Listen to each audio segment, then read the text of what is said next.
আজকে সকালে ঘুম থেকে উঠে দেখি বাইরে প্রচন্ড রকমের বৃষ্টি হচ্ছে। মালয়েশিয়াতে ইদানিং অনেক বৃষ্টি হয়, তো আজকে বৃষ্টিটা মনে হচ্ছে একটু বেশি সুন্দর। সো বৃষ্টি দেখে মনটা একটু খিচুড়ি খিচুড়ি করছিল। এরপর আর কি, মন যদি চায় খিচুড়ি, তো খিচুড়ি না হলে হয়। তো এরপরে চলে গেলাম কিচেনে খিচুড়ি রেডি করার জন্য।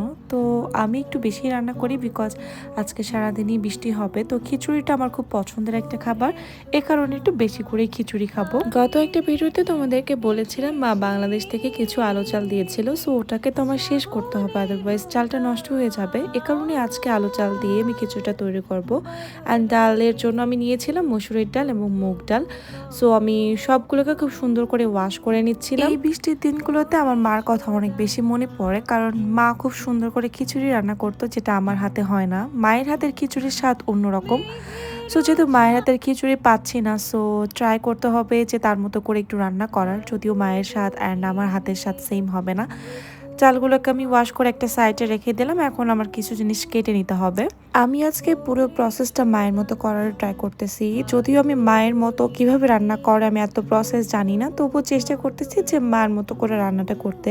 তো ফার্স্টে আমি আদাটাকে কেটে নিয়েছি, আর খিচুড়ির মধ্যে আদা কুচি দেওয়াটা বা আদার ফ্লেভারটা অনেক ভালো লাগে। সাথে আমি একটু টমেটো ছোট ছোট করে কেটে নিচ্ছি, আর পেঁয়াজটা হচ্ছে কি আমার আগে কাটা ছিল, এই জন্য পেঁয়াজ আর কাটলাম না। মরিচটাকেও ছোট করে কেটে নিব। এরপরে আমি গ্যাসটা অন করে দিলাম খিচুড়ি রান্নার জন্য। এটা আমার চায়ের প্যান, বাট চা বানানোর থেকে না আমি অন্য কাজ বেশি করি। সো চায়ের প্যানেই আমি আসলে আমার সম্বারটা দিয়ে নিচ্ছি এবং তারপরে চালগুলো এটার মধ্যে ভেজে নিব।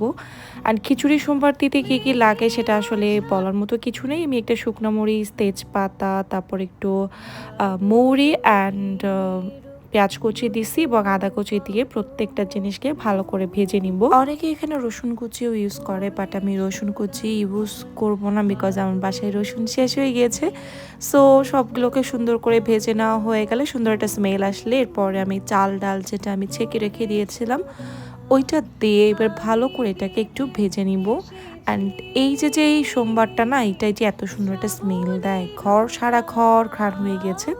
তখনই মোমো করে যে খিচুড়ি খিচুড়ি একটা স্মেল দিচ্ছে। মোটামুটি ভাজা হয়ে গিয়েছে। আমি খিচুড়িটা প্রেশার কুকারে করব, তো পর্যাপ্ত পরিমাণে জল দিয়েছি এবং একটু টমেটো কুচি, তারপর হলুদ লবণ দিয়ে দিলাম এবং কাঁচামরিচও দিয়ে দিব। আর আমি খিচুড়ি যখন প্রেশার কুকারে দিই তখন আমি কিছু কাঁচা পেঁয়াজও এভাবে দিয়ে দিই। এটা আমি আমার মাকে দেখেছি।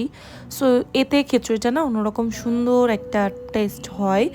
তো এই তো প্রেশার কুকারে বসানো হয়ে গেছে। এখন ঢাকনাটা আটকিয়ে আমি জাস্ট 2-3টা সিটি দিয়ে দিব, বিকজ আমি একটু ল্যাটকা এবং পাতলা টাইপের খিচুড়ি খেতে চাচ্ছি।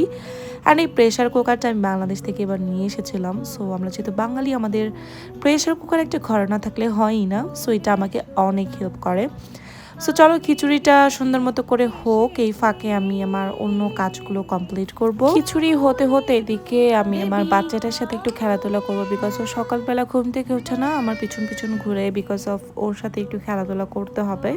তো আমি ওর সাথে একটু সময় দিচ্ছিলাম, ওকে নিয়ে একটু খেলাধুলা করছিলাম, বিকজ ও আসলে আমাকে অনেক ভালোবাসে অ্যান্ড আমি ওকে অনেক ভালোবাসি। তো এরপরে আমি ভাবলাম যে যেহেতু খিচুড়িটা খাবো, বৃষ্টিও পড়ছে বাইরে, চলো একটা সুন্দর শাওয়ার নেওয়া যাক। তো আজকে বেশ অনেকটা সময় নিয়ে আমি শাওয়ার নিয়েছি, আর এই স্ক্রাবটা না অনেক ভালো। সো সেটাই আমি তোমাদেরকে দেখাচ্ছিলাম।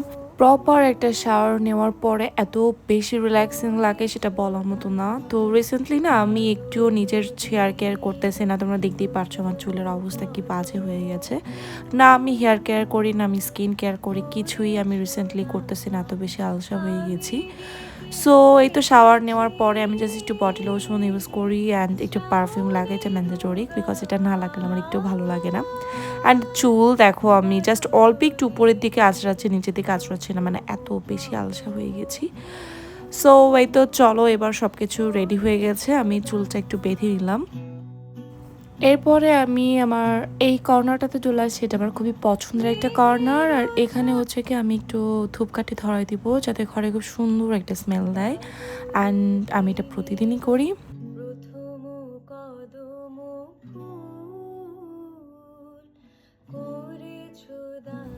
এরপরে আমি আমার পছন্দের এই সাইডটাতেও আসি। এখানে আমার 2টা গাছ আছে ইনডোর প্লান্ট। আমি জানি না আমার মানি প্লান্ট কেন গ্রো করে না। সো তোমরা যদি কেউ জেনে থাকো কিভাবে মানি প্লান্ট গ্রো করাতে হয়, আমাকে একটু টিপস দিও কাইন্ডলি। আর এখানে আমার একটা স্নেক প্লান্ট আছে, ওটাতে একটু জাস্ট জল দিয়ে নিচ্ছিলাম।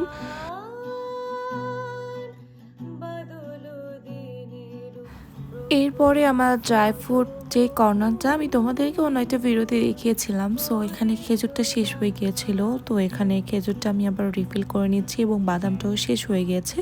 সো বাদাম এবং খেজুর দুটোকে আমি আবার একটু রিফিল করে নিলাম, যাতে সকালবেলা আমি দ্রুত এখান থেকে নিয়ে খেতে পারি।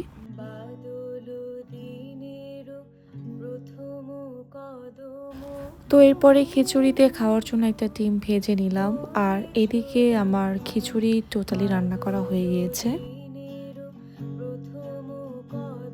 গরম গরম খিচুড়ির সাথে পেঁয়াজ দিয়ে ভাজা একটা সুন্দর ডিম, সাথে ছিল জলপাইয়ের টক আচার অ্যান্ড কতদিনের রান্না করা একটু মুরগির মাংস।